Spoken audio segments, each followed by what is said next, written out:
Hi, I'm back and welcome to another Rate My Portfolio video. It feels like it's been, since the end of the Triassic period since I last posted. Well, it hasn't been that long, but I'm glad to be back because today we've got a really interesting portfolio which has been submitted by Georgia Murray, and I'm just can't wait to get stuck into this and explore it. So without further ado, without any more waffle, I'm going to get straight into reviewing this portfolio. So let's see what this digital marketer has got in store for us.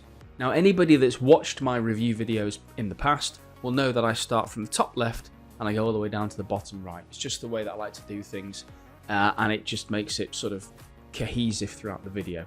So from the top left, we can see some nice white space in the header section here, and straight into whack in the middle, we have Georgia Murray's branding. Now, I like this. I think it's sort of elegant. I think it's minimalistic. Georgia's a graphic designer, so she obviously gets it. It's quite classy. Below that branding, you then have a selection of navigational tags that we can explore in a minute. Now, this is what I'd like about portfolios when they're done well, and you'll know this when you watch previous videos, is that the portfolio, it's the star of the show. It's what your work is incredibly important for anybody that's viewing this. If you can imagine, you have hiring managers that do not have the time. It's a cliche, but they don't.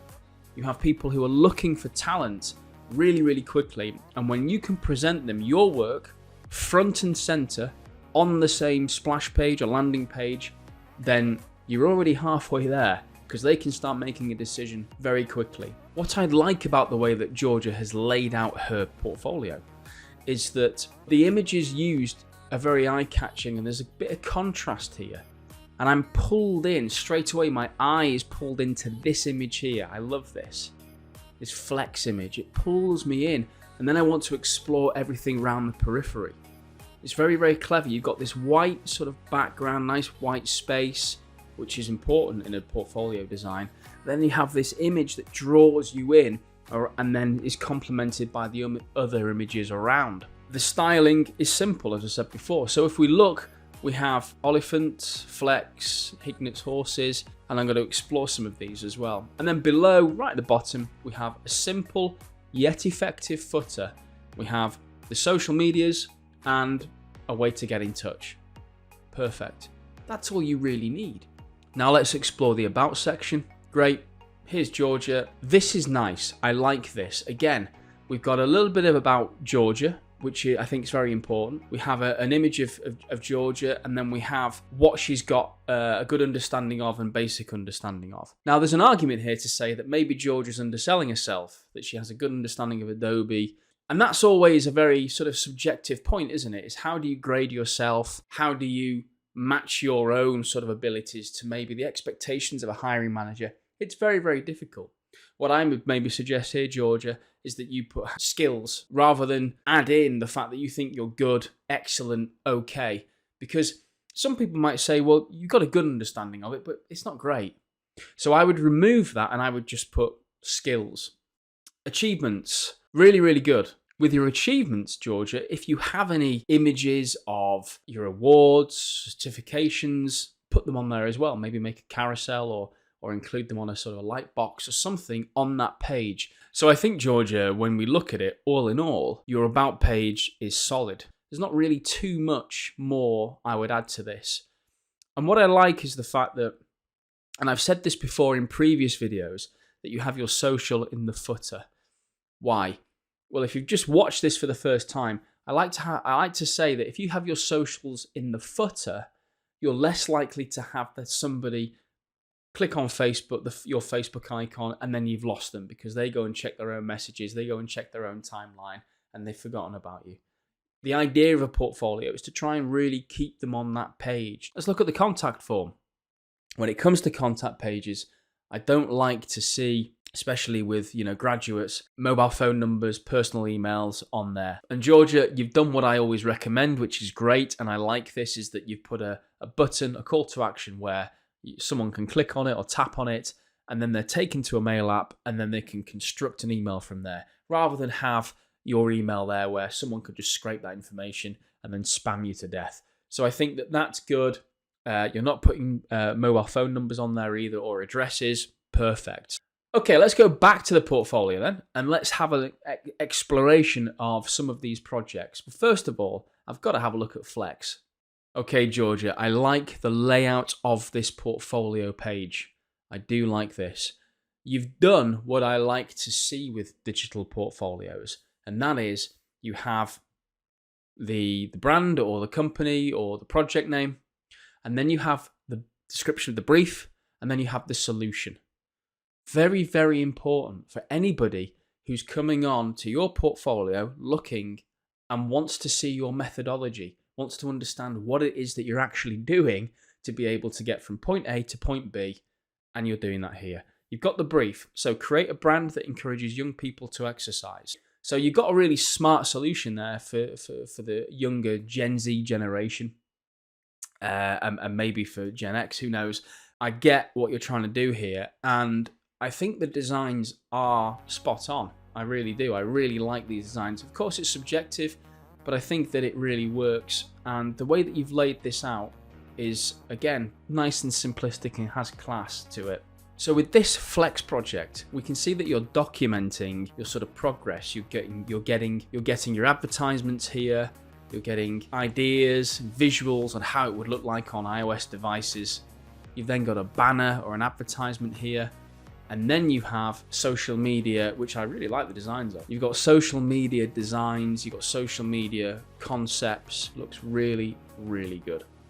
Is there anything that I would do to improve this specific portfolio project? Yes, there is something that I would do. If you have the ability within this project, I would document somewhere, whether it's at the bottom or at the top, or you number these sections and explain each process. It doesn't have to be in depth, but certainly explain each process in terms of what it is that you actually were setting about to create on this specific area here, and what were the tools that you used. If you can explain that, that would be really good. And the same here. What did you do here? What was the brief on this specific section? And what were the tools that you used to get this done? Why the color palette? All you're doing is you're just trying to explain the different tools that you're using, so that the person who's looking at this information can understand your methodology from brief to execution. And I would say that if you have created these for social media and you've posted them up, explain about, the metrics that you got with it too. So I think this is really good, but I would potentially, if you can, I would update it with information in regards to your methodology in creating these different posts. Okay, let's go back up. Let's have another look at another portfolio project. Lovely layout. We've got the brief, create brand for a high-end rocking horse company. Now that's interesting. That's really niche. And then the solution. You've logo design, brilliant. Now just looking down here, what you've done looks fantastic. It really does look premium quality, high-end stuff. My same comments from the previous project Flex will template onto this, is to have that documentation of what you've used to create these, and what was the impact of them. Can we see some real world examples? Can we see actually people holding these cards? Can we have a link going to the website potentially if they're using that branding? So just things like that. The information doesn't have to be as long as the Dead Sea Scrolls, but at the end of the day, if you can put more information about the methodology that you use to create these amazing business cards, really are looking good, then that will be fantastic for the hiring manager and really give an understanding of your working practice.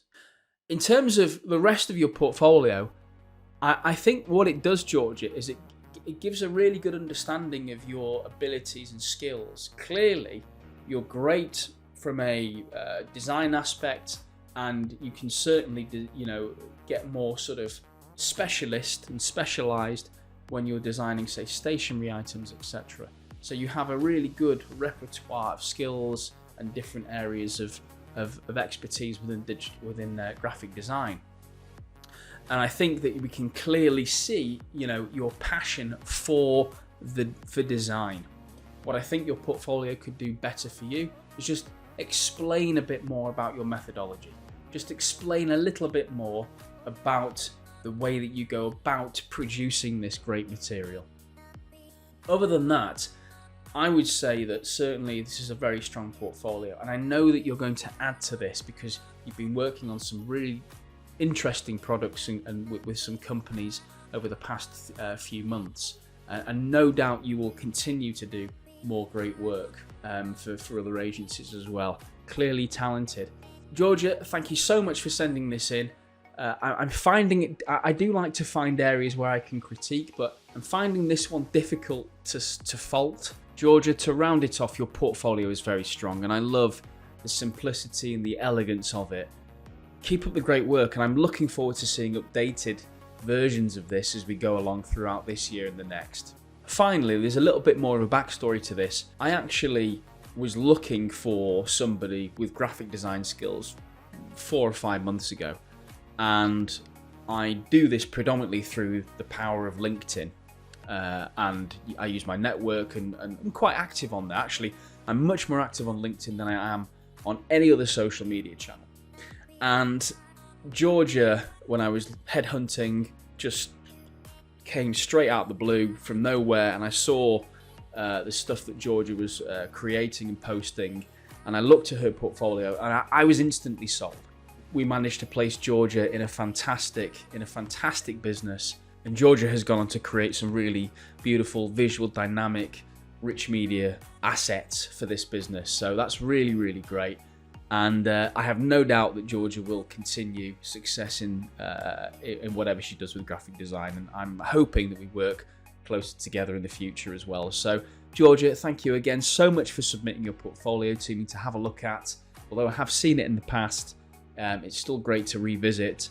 And as I said before, if you have a portfolio, if you're a digital marketer and you want to get into the field of digital marketing, you've just graduated, for example, by all means, send it to me and I will review your portfolio. What I will say, and again, this is just my opinion, so take it or leave it, but as a digital marketer, with my experience and understanding of the field at the moment within the UK, as a digital marketer, as a marketer that's entering this industry, or as somebody that's coming from another discipline and wanting to come into digital marketing full time, having a portfolio of some sort, having a digital portfolio is so important. Even if you've only got 1 or 2 projects, you can show people actual tangible stuff that you've created, because employers are looking for this. Employers are looking for this kind of information before they make that investment in you as a person and as an individual. It's just the way it is. No longer are businesses really wanting to take chances at the moment, given the economic climate. They are wanting to see people who have ideas, who can put these ideas into practice. And even if it's your own projects, even if it's your own stuff, even if it's your own side hustles, it doesn't matter. Get it on your project, get it on your portfolio, shall I say, and get it out there. Start talking about what you're doing. Be proud of what you're doing. Everybody's at different levels. There's always opportunities out there, but you've got to just show them off. So, best of luck with it all. I'm really looking forward to you submitting more portfolios to me, and hopefully we'll have another video in the next week or so. Okay, all the best, take care, speak soon, bye.